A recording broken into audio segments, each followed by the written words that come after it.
Nosotros podemos confiar que Jesús mismo, con voz de arcángel, con trompeta de Dios, descenderá del cielo y los muertos en Cristo resucitarán primero.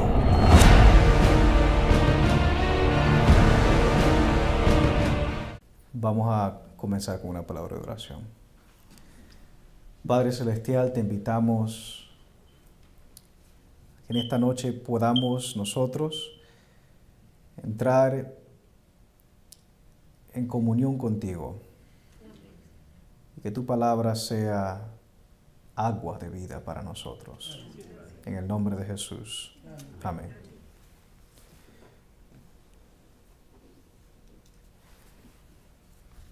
Creo que lo más difícil que he tenido que hacer, o hacer más bien dicho, en el tiempo que he estado pastoreando,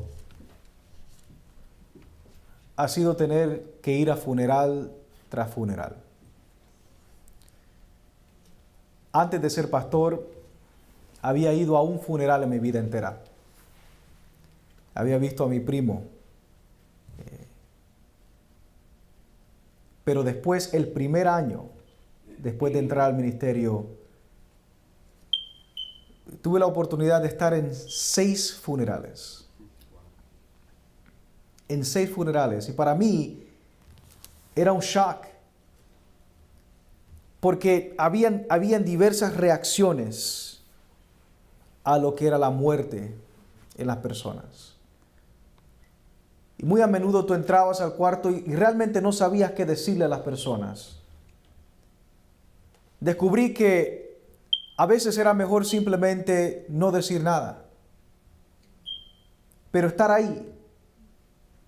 Estar ahí por ellos y que ellos te vieran, que ellos te tocaran, que ellos supieran que no estaban solos. Y no solamente en el momento del fallecimiento, sino en las semanas que seguían. Noté que después de las primeras 2 semanas, ya la gente dejaban de llamar, dejaban de estar, y la gente quedaba sola. Y era muy triste. Pero en una ocasión, algo pasó que para mí fue muy impactante. Y era que a una persona le había fallecido su mamá. Y yo me le acerqué a esta persona porque era mi vecino y con la misma actitud con la que siempre me le acercaba a las personas, porque yo sabía qué se supone que uno haga, qué es lo que se supone que uno diga, pero cuando me le acerqué a esta persona tenía una sonrisa en su cara.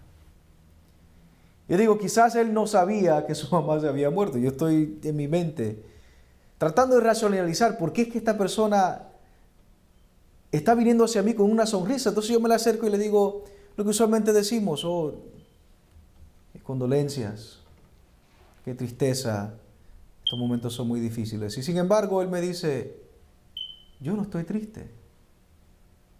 Y digo, ¿por qué tú no estás triste? Y él dice, porque mi madre descansa en Cristo.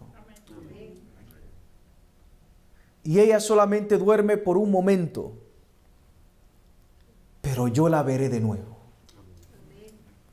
Porque para aquellos nosotros que confiamos en el Señor, me dijo, no tenemos por qué entristecernos, me dijo él. Y para mí fue muy impactante porque dije, ¿cómo puede ser que una persona tenga una reacción tan diferente, pero este individuo reaccionó de tal manera que fue inspirador? ¡Wow! Hay esperanza en Cristo Jesús. No solamente para la vida que nosotros vivimos ahora, sino para después. Y el mensaje que Dios nos ha dado en el libro de Apocalipsis para la iglesia de Esmirna es exactamente ese. Sabes que yo no sabía, César, lo de tu mamá, pero Dios sabía. Cuando este sermón le llegó a la mente al Señor, Él proveyó,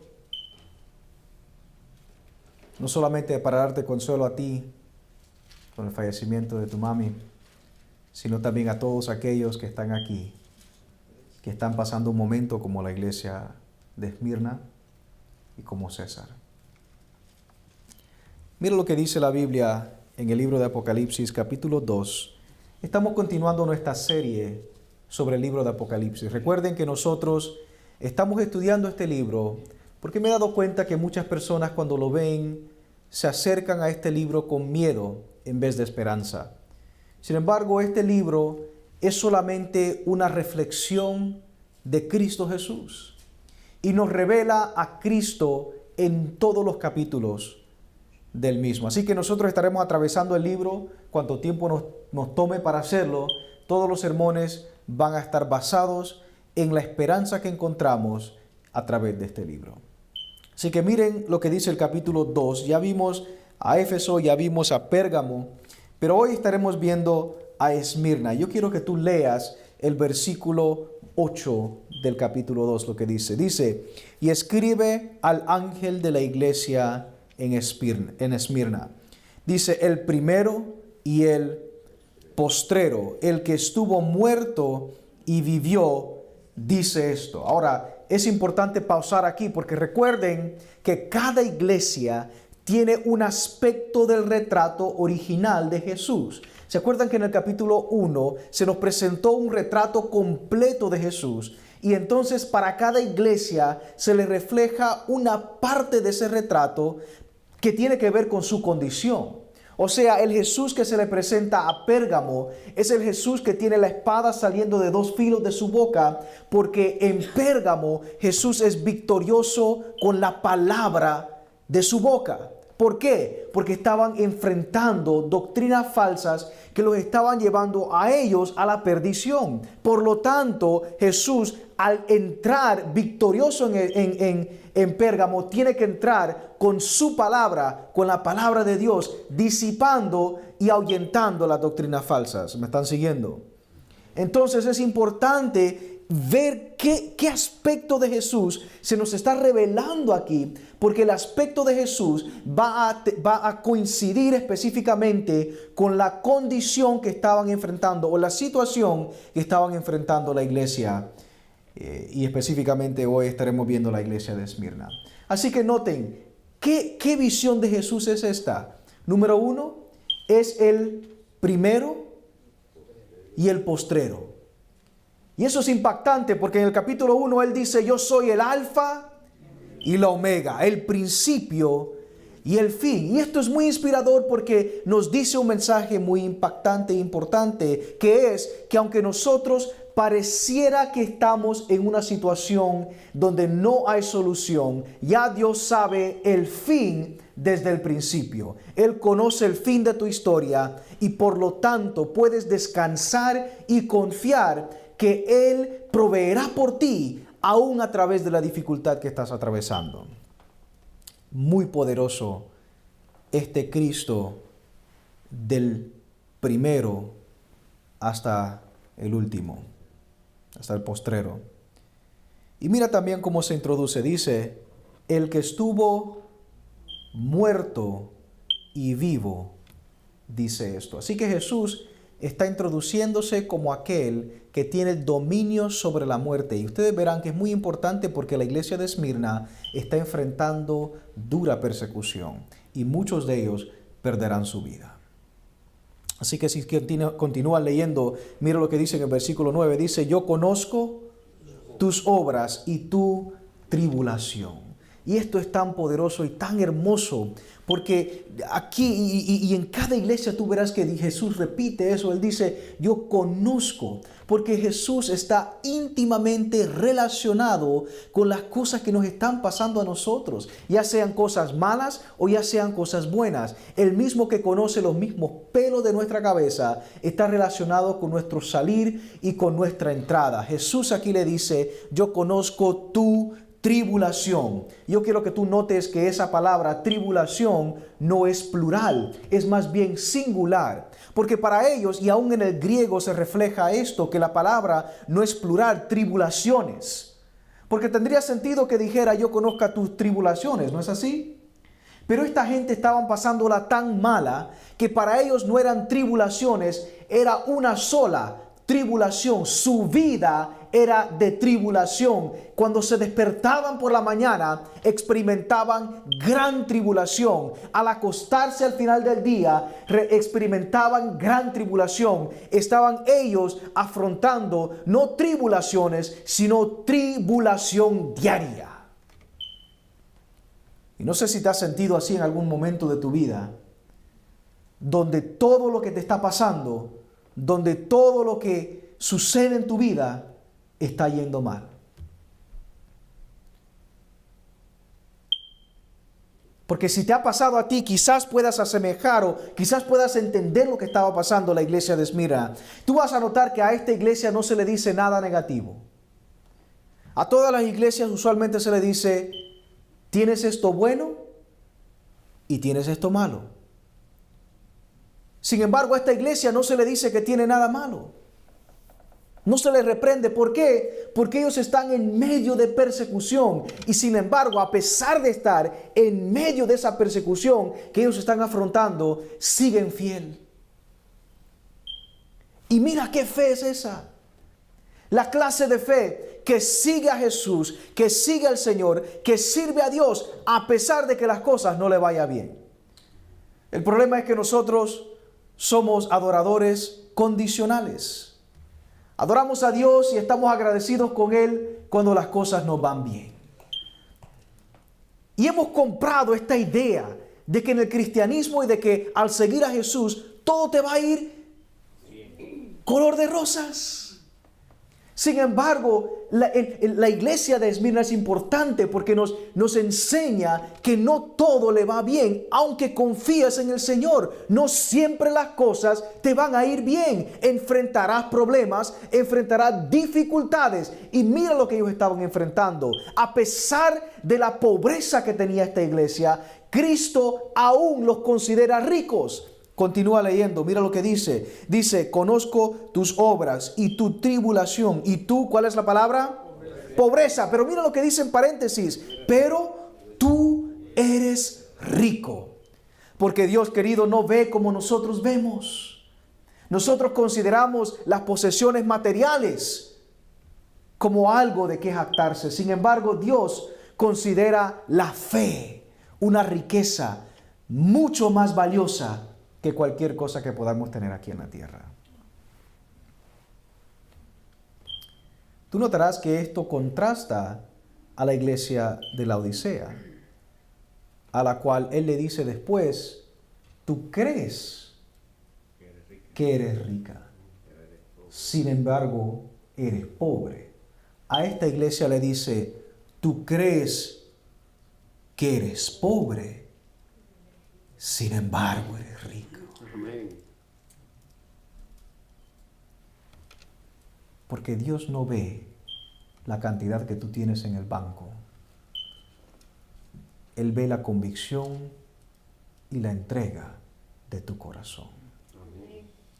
De hecho, Lucas, cuando nos dice las bienaventuranzas, no dice bienaventurados los pobres en espíritu. Él solamente dice bienaventurados los pobres. Ahora, yo he conocido a personas que son pobres espiritualmente y pobres físicamente, materialmente. Pero también he conocido a gente que tienen dinero, pero son pobres. Entonces, Cristo aquí te dice: mira, si tú eres pobre, nadie te tiene que convencer que eres pobre y nadie te tiene que convencer a ti que tú necesitas ayuda. Y ese es el problema, porque las personas que son ricos, entonces hay que tratar de convencerlas que tienen una necesidad. Sin embargo, aquí Cristo dice: no, el pobre se da cuenta de su necesidad, sabe que tiene una necesidad y busca ayuda. Y eso es exactamente lo que le está pasando a la iglesia de Esmirna. Ellos son pobres, pero están encontrando su ayuda, buscando su ayuda en la fuente que nunca se vaciará. Amén.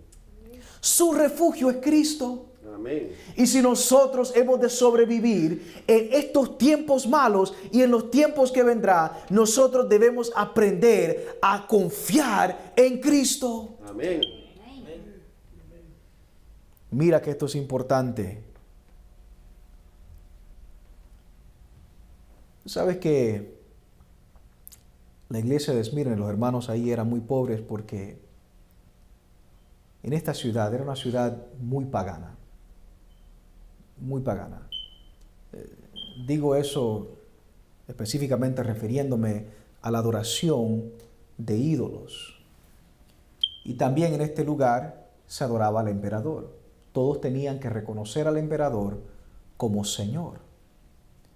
Ahora, la razón por la pobreza de Esmirna tenía que ver con el hecho de que los hermanos en la iglesia no querían reconocer al emperador como Señor. Ellos más bien decían, nosotros tenemos un Señor, y ese es Cristo Jesús. Amén. Y ellos preferían ser pobres a reconocer a ninguna otra persona como su Señor. Preferían pasar hambre que negar a su Señor. Mira qué increíble, qué fe. Pero no era lo único que ellos estaban pasando. Mira, continúa leyendo, dice, conozco tu pobreza, pero tú eres rico. Y dice, y la blasfemia de los que dicen ser judíos y no lo son, sino sinagoga de Satanás. Porque en esta ciudad ellos no solamente enfrentaban oposición de personas que no conocían el Evangelio, que no conocían la Biblia, no solamente enfrentaban oposición de personas que no tenían nada que ver con Dios, enfrentaban oposición de personas que conocían supuestamente a Dios. Porque los mismos judíos se habían unido contra los ciudadanos de la ciudad de Esmirna para luchar en contra de los cristianos de ese lugar. Y los perseguían, los acusaban, luchaban contra ellos e inventaban cosas raras. Los acusaban de que eran caníbales. Caníbales, ¿se dice? ¿Caníbales? Caníbales. Porque ellos, tú sabes que en la Santa Cena nosotros decimos que el pan representa el cuerpo de Cristo Jesús y que el vino representa su sangre. Entonces ellos utilizaban esa práctica para decir, no, esta gente son caníbales. Son rebeldes contra el gobierno. Así que persecución no solamente de los ciudadanos, sino también de sus propios hermanos. Sus propios hermanos, porque recuerda que los cristianos que son cristianos en esta época habían sido judíos. Muchos de ellos están entrando al cristianismo a través del judaísmo y ahora son los mismos hermanos suyos que los están persiguiendo. Y me he dado cuenta que eso pasa muy a menudo. Que a veces la gente religiosa, con supuestas buenas intenciones, pueden ser los más peligrosos en perseguir a los demás. Una de las cosas más atroces se han hecho en el nombre del Señor. Persecuciones atroces en el nombre del Señor. Homicidios en el nombre del Señor. Terrible. Sin embargo, mira el mensaje que Cristo le da a esta iglesia. Le dice, no temas, versículo 10, en nada que vas a padecer. ¡Wow! Dice, he aquí el diablo echará a algunos de vosotros en la cárcel, para que seáis probado y tendréis tribulación por 10 días. Sé fiel hasta la muerte y yo le daré la corona de la vida. ¡Qué promesa más bella! Jesús aquí les dice, miren, primeramente es importante que se den cuenta que no están luchando con gente.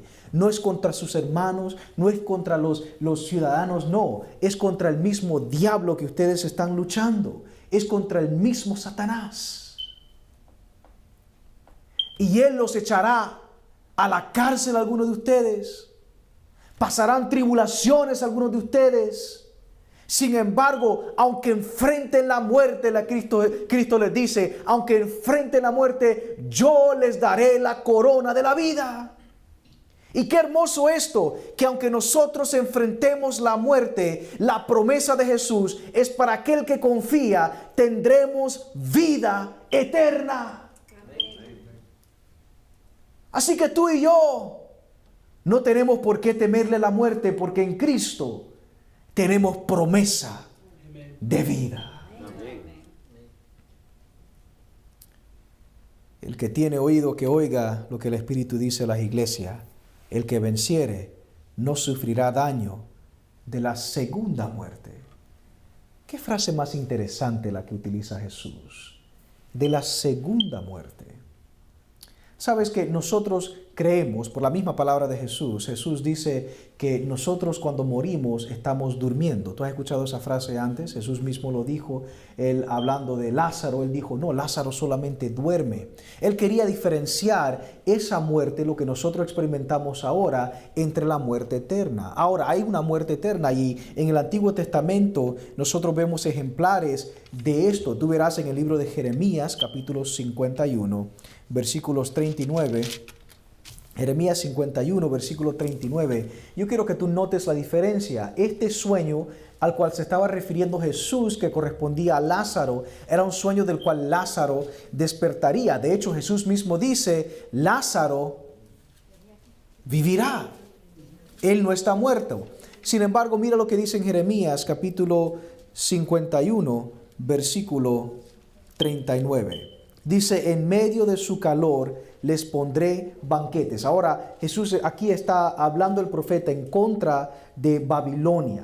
Así que tú notes lo que está diciendo. Dice, en medio de su calor les pondré banquetes y haré que se embriaguen para que se alegren. ¿Y qué dice la Biblia? Y duerman eterno sueño y no despierten, dice Jehová. Vemos lo mismo en el versículo 57. Si tú ves ahí en tu Biblia, el versículo 57 dice, y embriagaré a sus príncipes y a sus sabios y sus capitanes y sus nobles y a sus fuertes, y dormirán sueño eterno y no despertarán, dice el Rey, cuyo nombre es Jehová de los ejércitos. Así que nosotros podemos ver que aún en el Antiguo Testamento hay este contraste entre el sueño que es temporal y el sueño que es eterno. ¿Y por qué es importante para nosotros? Es importante porque nosotros que confiamos en el Señor, creemos que aunque perdamos la vida ahora, solamente será un sueño temporal, pero que tendremos vida eterna y no dormiremos eternamente. Nosotros podemos confiar en esta promesa, queridos. Nosotros podemos basar nuestra fe en esta promesa. Nosotros podemos confiar que Jesús mismo, con voz de arcángel, con trompeta de Dios, descenderá del cielo y los muertos en Cristo resucitarán primero.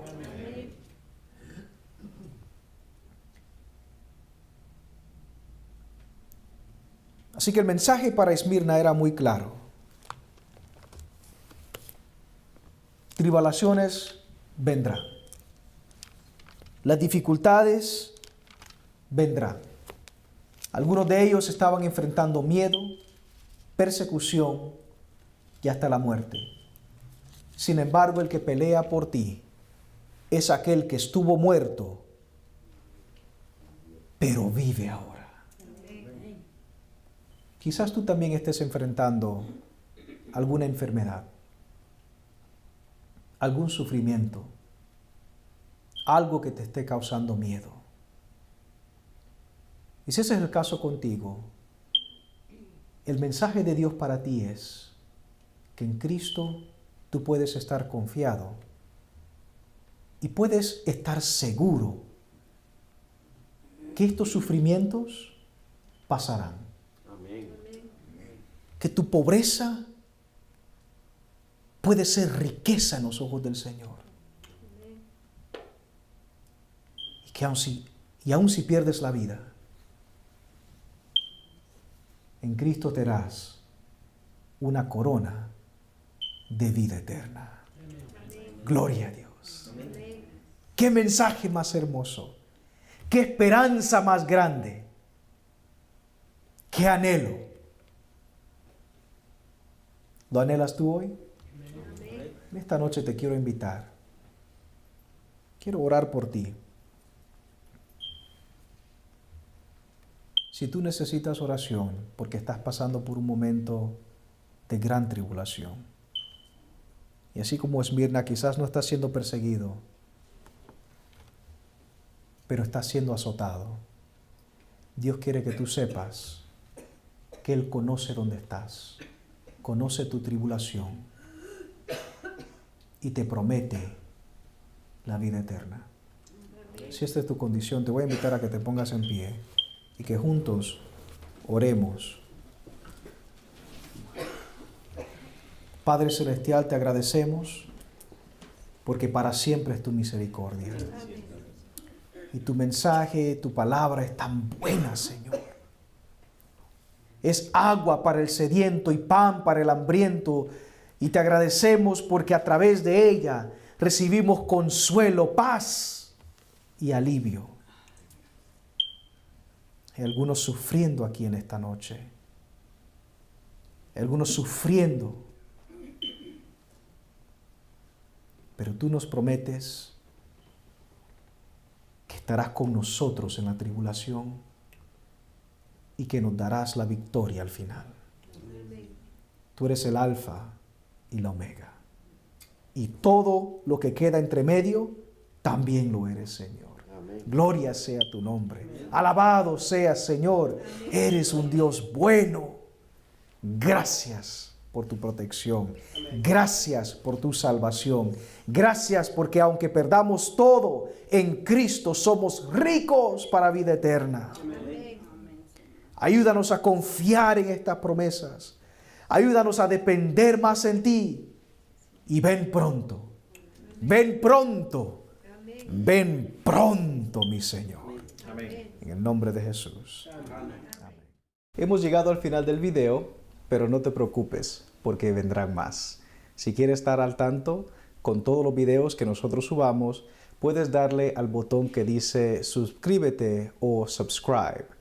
Y acuérdate a también presionar la campanita para que te llegue una notificación cada vez que subamos un video nuevo. Queremos alcanzar a todo el mundo con este mensaje de la cruz. Es nuestro objetivo llegar a toda nación, tribu, lengua, pueblo, a cada persona que necesite escuchar el mensaje de salvación. Así que no se te olvide también compartir el video, por supuesto. Cristo viene pronto y nosotros que lo esperamos estamos alegres, gozándonos de su salvación. Gózate tú también, porque la cruz de Jesús cubre tus pecados, su sangre te limpia de toda maldad. Y ahora nosotros también podemos compartir eso con los demás.